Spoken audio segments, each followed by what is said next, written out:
Hey guys, Average Scarecrow here with a Raid Shadow Legends video. We're doing a showcase today on the Cheshire Cat, and my god, I hope that nothing goes wrong this time around. I've tried to record this video probably 5 or 6 times now, and something keeps going wrong every time. Power outages, internet connection timeouts, dogs going ballistic, all sorts of different stuff. So I am praying that this time around we can do a full video without any interruptions. That's what I'm hoping for. We'll see. That's what I'm hoping for. So, the Cheshire Cat, Spirit Affinity, Demon Spawn, Legendary Attack Champion. This guy is incredibly fun. I finally have him fully booked. Full mastery's done, all sorts of stuff. All the fun stuff out of the way, the stuff that's too boring to make videos about, right? So, I pulled this guy last week. Out of the Prism event. I wanted him mainly because I thought he would be a really fun champion, and I was correct. This guy is incredibly fun. It's been really, really awesome building him, trying to figure out the best sets, the best combinations of stats to go for, and I finally settled on this build that I'm about to show you. So I'll start with the masteries first this time around. It's all the essential stuff. You know, we're going for damage against targets with less than 40% HP, damage increases against targets with higher max HP, methodical, right, for his default ability, excuse me, which I think his default ability is his best ability, for damage, I should say. For damage, I think it's his best ability. Bonus damage when attacking with full HP, extra crit damage, extra damage based on kills, chances to ignore defense, increased speed for each enemy killed, chance of decreasing cooldowns on certain 30% damage or more of the target's max HP, and then we're getting like all the damage reduction stuff, right? The big one is going to be, what is this one called? Delayed death, right? You're getting that damage mitigation on a specific enemy. It stacks up to 6% damage mitigation. So mastery is done. Let's talk about his abilities. On the A1, Phase Claw attacks one enemies. If he's under Veil or Perfect Veil, attacks all enemies instead, and he's giving himself Perfect Veil on the A1. Perfect Veil is a fantastic damage mitigator against AoE attacks. You're getting 15% damage mitigation on AoE attacks. So even for somewhere like Clan Boss, right? You're getting built-in damage mitigation. It's really good. On the A2, Feline Frenzy, on a 3-turn cooldown when booked, attacks one enemy 3 times. Each hit will decrease the enemy's speed by 1%, stacks up to 10%. It does not work against bosses. Each hit will also increase this champion's speed by 1%, stacks up to 10%. So damage destruction on enemies, speed destruction on enemies, speed increase on this champion. If the skill kills an enemy, places a Perfect Veil on this champion and the ally with the lowest turn meter for 2 turns. All of his damage is based on attack and speed, by the way. On the A3, Grinning Helix, on a 4-turn cooldown when booked, attacks all enemies. Before attacking, places a Perfect Veil buff and an increased attack buff on this champion for 2 turns. Grants an extra turn if this attack kills an enemy. This is great as an opening move for arena. You go in, you self buff, you kill some of the squishier champions, and then you can go right back in with the A1 and finish everybody else off if there's anyone else left. Okay, on the passive, Shadow Smile, on the passive effect is always up. The active effect is on a 3-turn cooldown. The passive effect of Shadow Smile: if this champion is under Veil or Perfect Veil, turn meter increase effects are 30% more effective. Also, if this champion is under Veil or Perfect Veil, this champion's attacks will ignore 15% of the target's defense and inflict 15% more damage. So in the arena, everybody loves to run Arbiter. If this guy is under Veil or Perfect Veil, he's going to be getting a 40% turn meter fill instead of a 30% turn meter fill. 30% of 30% is 10%, right? And so you're getting a 40% turn meter fill. On the active effect, whenever this champion is about to receive a hit that would drop their HP below 20%, blocks the incoming damage and places a block damage and Perfect Veil on this champion for 1 turn. He's got speed in all battles by 19%. As far as a blessing goes, 1 through 5, I'm looking at Cruelty to destroy defense. I'm looking at Heaven Cast to increase damage based on buffs. I'm looking at, what else? Maybe Soul Reap to get that target threshold, right? 14% to just kind of finish them off. But 6-star, obviously, I'm going Crushing Rend, right? The Ignore defense is just so good for this champion. And because he's got built-in Ignore defense as well, it just stacks really, really well, right? On the Relic, Malefic Talon is my go-to, but Cat's Gaze is going to be really good on this guy. So like I said, you've got the 15% built-in ignore defense here. With the Cat's Gaze, when it's fully leveled up at level 18, 6-star level 18, you are going to be getting an extra 20% ignore defense against targets with a higher max HP. So you're going to be getting right off the rip 35% ignore defense when it's fully leveled up. I'm excited to get myself the Cat's Gaze out of the Titan event. You're also getting like 40% crit damage. It's very, very good. Whew, okay, on the set bonuses, we're going 6-piece Slayer and Cruel. So on his AoE attacks, right, his A1 is a single target, but if he's under Perfect Veil, it becomes an AoE, right, or a Veil. So you're going to be getting, on the A1, you're going to be getting 35% ignore defense and turn meter fill every time he uses his A1. I think his A1 is his best damage dealing ability overall, right? Especially over a prolonged fight, i.e. the Hydra, right? So, all said and done, you're getting right off the rip 50% ignore defense on AoE attacks from this guy. 50% ignore defense. The relic I have, this gemstone, you're getting 3% more ignore defense. So right off the bat, we're getting 53% ignore defense, potentially 78% ignore defense with this build. As far as the artifacts go, we're looking for attack with substats of speed, HP and attack with speed substats. We've got defense with attack with crit rate and crit damage with crit damage, speed substats, attack substats. It's all the usual stuff, right? You do want to make sure you have somewhere around 200 speed. You want him to get over 200 speed. You can scale it up a little bit with the A3. I went ahead and I just went 200 speed, 201 on the speed. We've got 31,661 on the HP, but like I said, he does have that built-in damage mitigation with a Perfect Veil, so he's not quite as squishy. We've got 5795 on the attack. We've got 2322 on the speed, 201 on the speed, or I'm sorry, 2322 on the defense, 201 on the speed, 318 on the crit damage. No resist or accuracy for this guy. You don't need accuracy to destroy the enemy's speed. Okay, so where do I like this guy? I like him in any sort of... Stop trying to sell me stuff. Any sort of wave clearing content. Before we get into that, though, let's take him into the arena. We'll go up against you. We can try it. My Arbiter's fast, man, but she's like... Okay, we are fast enough. Let's go ahead and just A1 here. Yeah, okay, here we go. So what I like to do is lead in with the A3. We kill a bunch of people, but now we've got the Perfect Veil, and we can go in with the AoE, and we can just wipe everybody out, right? It's a strong opening move. It really is. You have to be careful about affinity bonuses, right? We're double negative affinity here, so you have to be careful of that. Okay, let's go in, drop defense on everybody. Boom. We kill the nuker. We go back in. We do weak hit, which is unfortunate, but now we can just put it on auto. So... the strategy is pretty simple. You want him to have perfect veil. Another way you can do it is to go in here, instead of running like an Elva, who's like my little bonus support champion just in case, right? You can go and you can lead with a Mikage. Mikage is going to come in. Let's take out the Arbiter. And because he's using the A1 on the ally attack, that means we have the Perfect Veil up, which means if we want to, we could just go in and do that, right? 180,000 there on the Rector Draft, and you just kill everyone. So he's very, very good in the arena. Arena's not really the thing I like most about this game, but it's important to farm arena so he can do that for you. I can't show you Faction Wars because, like I said, I've recorded this video a couple times now, so I've already used up all my keys, but the gist of it is he can speed farm stage 20 in 20 seconds for me. Speed farming Faction Wars is important for me because I like to save as much time as possible. So I've been collecting champions and building champions who can do stage 20 of Faction Wars, ideally in under 30 seconds, and I finally have mine for Demon Spawn. So where else do I like him? Like I said, any wave clearing content, right? Let's go in here. Stage 23 of Dragon, normal Dragon. We'll go in. We'll speed. Increase attack, increase speed. I want the Perfect Veil up. And the reason why I bring Elva in is because she'll bring him Perfect Veil right off the bat.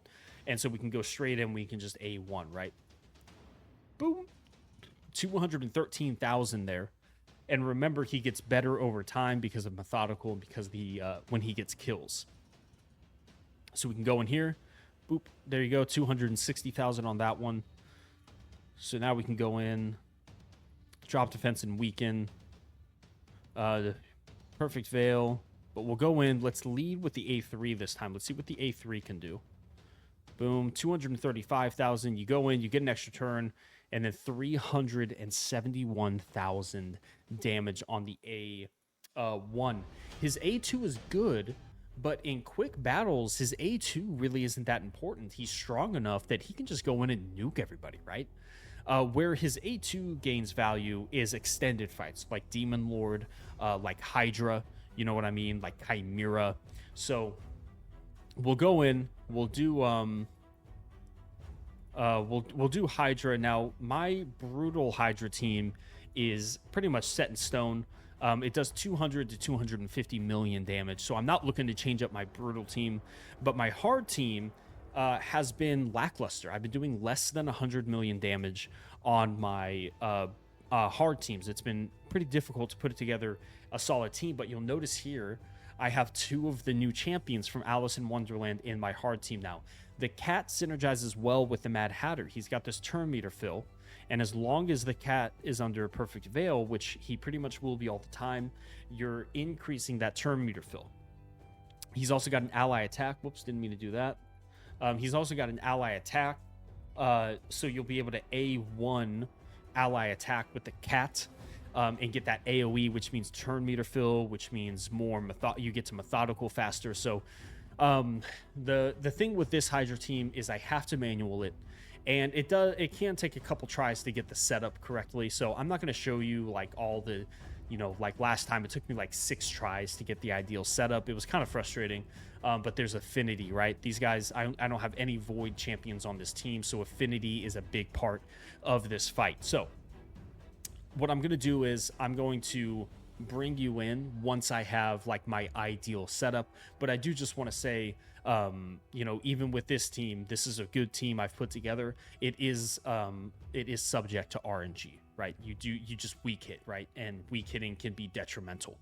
So I'm going to bring you in. It'll probably take me a couple minutes once I have the ideal setup. So I will see you guys in just a couple minutes, okay?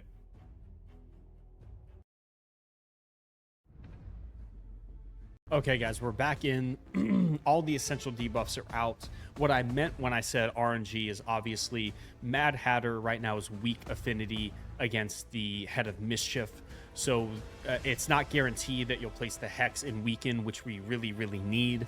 And then also Wallmaster is weak affinity against the Poison Cloud Head and the Head of Suffering. The Head of Blight and the Head of Suffering. So I need those block buffs out so that we don't get Poison Clouds and reflect damages and all that kind of stuff. So now that we have the ideal setup, and Wixwell is fun because he can kind of give you like this eternal provoke where as long as everyone's full HP, he'll keep targeting Wixwell, and Wixwell will keep counterattacking and provoking him. So it's actually really a strong. Wixwell is a really, really strong provoker for Hydra. Even after his nerf. So we go in with the AoE, and now it's really just about ramping up the damage with the A1. We need to ramp up his damage with the A2 as well. Not ramp up his damage, but we want to get his speed going a little bit more. You can see there we weak hit. Even though we weak hit, we still do 268,000 damage. Another important thing to notice is that the Head of Suffering and the Head of Decay are both bringing this passive damage mitigation on AoEs. So we're not getting his full damage potential yet. Even once we've got everything ramped up, we still need to deal with like this guy. So go in here, and we've got drop defense out. Let's see what he can do with his A1 on a decapitated head with drop attack or drop defense. 352,000. I mean, yeah, it's very good. Very good. Let's go in here. Boom, drop speed. He's about to come back anyway. It's not a big deal. Okay. And a metric of success that I look for is essentially, am I doing 1 million damage per turn? that's like one of my metrics for success. On a lot of these teams, I like to get more than 1,000,000 damage per turn, which once we ramp up his damage, I think that we probably will. But that is one thing I'd look for. If I'm doing less than 1,000,000 damage per turn, I typically think that I'm doing not something wrong, but I'm thinking like, okay, well, what can I do? What can I do to make this a little bit better? So let's go in.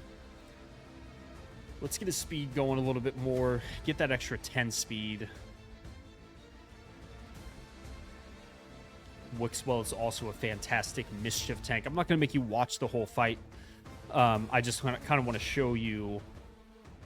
So we've got 2 decapitated heads. Only 1 has drop defense, though. And boom, about 500,000 damage there. Let's go and place the weaken as well. Why not? 975,000 damage, and we're not even fully going yet. We still need a few more. I think methodical might be done, but a few more kills will give us some more damage as well. Another important thing to note is that because he has perfect veil up all the time, he's a fantastic Head of Torment counter as well. This guy's he does a little bit of everything, man. He's very, very good. Let's try and get the Head of Suffering out. Boom, boom, boom. Yeah, the A2 doesn't do a whole lot of damage, but all the block buffs go out. But the extra, you know, it's only really 10 speed.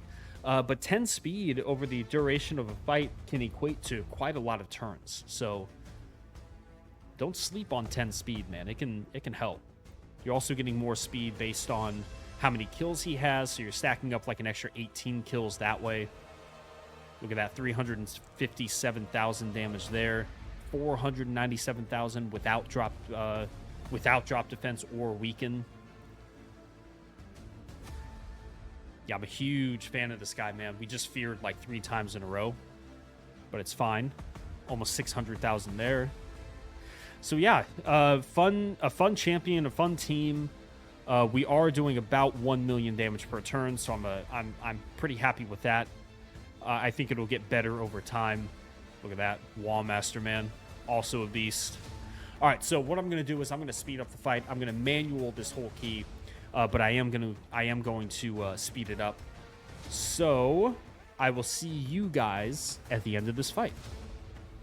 I might interject every now and then with a comment, but for the most part, yeah, I'm going to speed the fight up. I'll see you in a bit.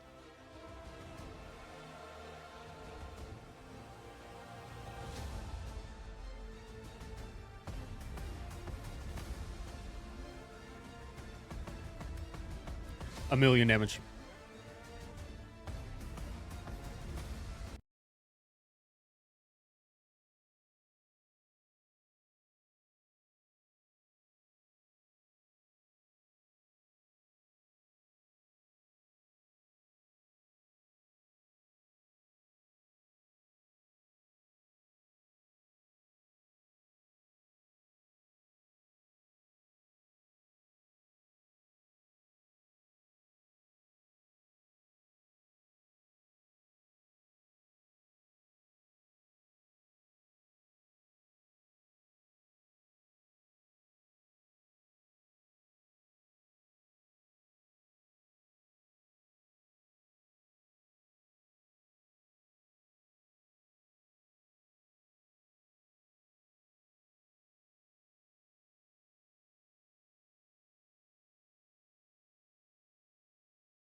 Did you see that? So I'm going to cut in real quick. We just did 2.6 million, probably closer to, I was looking at these two heads, so it was probably closer to 3 million damage in one hit with the cat. So his damage potential is actually quite incredible. And you'll notice here the fear head is up, but because we've got perfect veil on him all the time, he's not going to be prone to those fears. I mean, just really, really incredible. Okay, I'll see you. I'll see you at the end of the fight.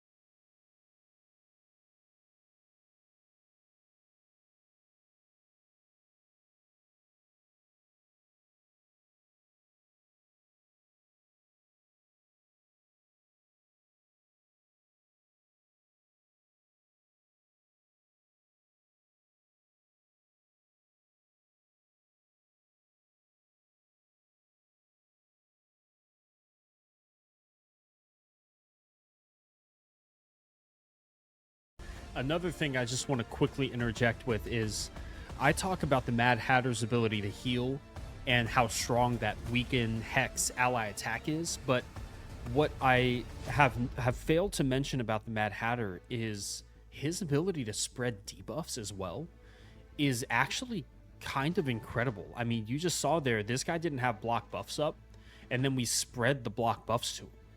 So that, you know, that reflect damage that I'm always worried about, we just don't have to worry about that anymore, right? We just don't have to worry about it anymore. It's very, very powerful. Mad Hatter, I think, is probably... I think people like him, but I think he's underrated. I think he's, like, extremely good. So I'm going to speed it back up, but I just wanted to comment on that. This ability here, you've got a 100 or 75% chance to apply a debuff spread with a random debuff. It's really, really good. So I'm going to leave it there. I'll speed it back up. But yeah, I just wanted to comment on that.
All right, guys, I'm going to take it off or put it on auto while we finish up this fight. Wixwell was consumed. Unfortunately, a bad string of luck right there at the very end. You know, that's just how it is sometimes, but we're still pumping out some damage even on auto. So Stag Knight's going to get consumed here in a second. I mean, 212 million damage, you know, and counting. 200 plus boss turns. I mean, we're doing a little over 1 million damage per turn, and it's just been steady, right? And on the ideal, like the ideal setup with damage concerning the cat, I mean, we're pumping out like 1 million damage per hit on those A1s. Yeah, I mean, just... There goes Stag Knight. The consumption bar just becomes too much. It is what it is. There's not really anything you can do about it. And then the fact that you only get 2 turns is just a little bit too much. Poison Cloud goes out. That's going to be it. Now it's just about waiting until we all get consumed or killed. But, yeah, I mean, Mad Hatter and Cheshire Cat is kind of a really insane combo. I like this team. 221 million. I think I've definitely got my hard team figured out. And now it's just about the normal team. Funny enough, my normal team is my worst team. Because I use all my best champions on hard and brutal, obviously. And I haven't really found the right composition on normal yet. But we'll get there. We'll get there. Yeah, double weak hit there. Not great.